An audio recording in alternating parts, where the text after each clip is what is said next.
Baik, Assalamualaikum, selamat pagi dan salam hormat kepada semua penonton. Saya Farhalin bersiaran secara langsung dari Jabatan Meteorologi Malaysia untuk perkembangan cuaca pada pagi ini. Dan kita terus kepada paparan bilangan titik panas yang dikenal pasti di rantau negara kita. Alhamdulillah, keadaan cuaca berjerebu di rantau negara dan juga jarak ketampakan di sekitar semenanjung Malaysia termasuklah Sabah dan Sarawak adalah semakin bertambah baik. Namun demikian, bilangan titik panas masih lagi dikenal pasti di sekitar negara Kalimantan dan juga Sumatera Indonesia, yang mana ia semakin berkurangan, iaitu sekitar 23 bilangan titik panas dan juga 1 bilangan titik panas di Sabah dan juga Sarawak.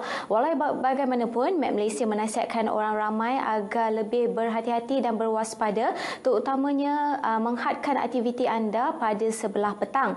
Seterusnya kita perhatikan kepada paparan ribut tropika yang dikenali sebagai Podul yang kini bergerak ke arah barat-barat laut menuju ke negara Vietnam dengan kelajuan sekitar 35 km sejam dan sedikit sebanyak membawa kepada kesan tiupan angin kencang ke negara kita, terutamanya melibatkan negeri Sabah dan Sarawak serta di bahagian selatan semenanjung Malaysia.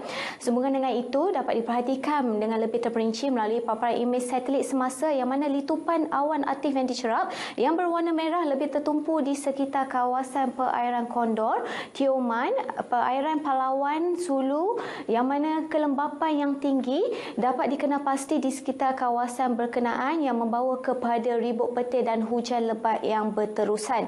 Seterusnya kita perhatikan kepada paparan carta angin permukaan yang mana pada ketika ini rantau negara kita menerima tiupan angin dari arah tenggara dan juga dari arah barat laut dengan kelajuan yang agak sederhana kuat, iaitu sekitar 30 ke 40 km sejam melalui daratan semenanjung Malaysia, manakala tiupan angin kencang yang melanda perairan Kondor dan juga Reef North yang membawa kepada kelajuan sehingga 60 km sejam.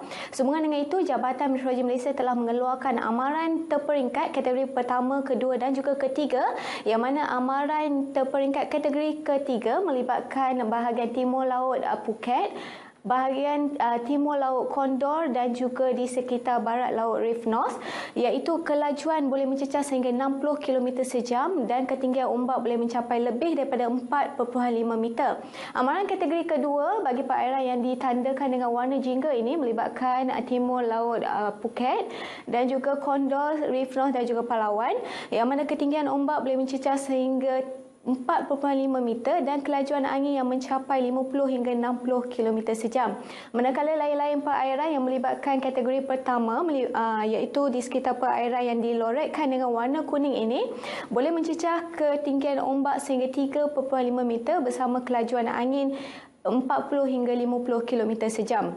Amaran ini berbahaya kepada semua aktiviti perkapalan termasuklah di sekitar pelantar minyak, aktiviti bot-bot kecil rekreasi laut dan juga sukan laut. Dan dijangkakan amaran ini akan berkuat kuasa sehingga 31 Ogos 2019. Sehubungan dengan itu, Met Malaysia menasihatkan orang ramai agar berhati-hati ketika berada di kawasan perairan berkenaan.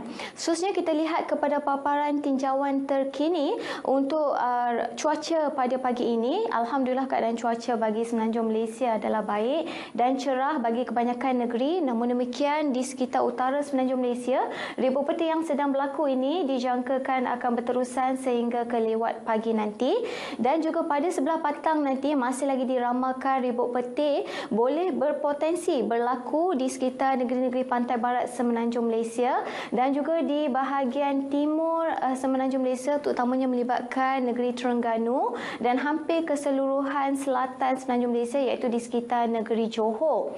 Manakala di Sabah dan Sarawak untuk pagi ini keadaan cuaca adalah baik bagi kedua-dua buah negeri, kecuali ribut petir yang sedang berlaku di sekitar perairan Palawan dan juga Reef North. Namun demikian, pada sebelah petang nanti masih lagi diramalkan ribut petir dan hujan lebat boleh berlaku di hampir keseluruhan negeri Sabah dan juga melibatkan bahagian Miri, Limbang, Sarawak serta di sekitar pesisiran pantai negeri Sarawak. Sekian saja informasi cuaca untuk pagi ini. Seterusnya kita lihat ramalan cuaca bagi bandar-bandar utama di seluruh Malaysia sepanjang petang nanti. Sekian dari saya. Assalamualaikum. Kita kembali ke Angkasa Puri.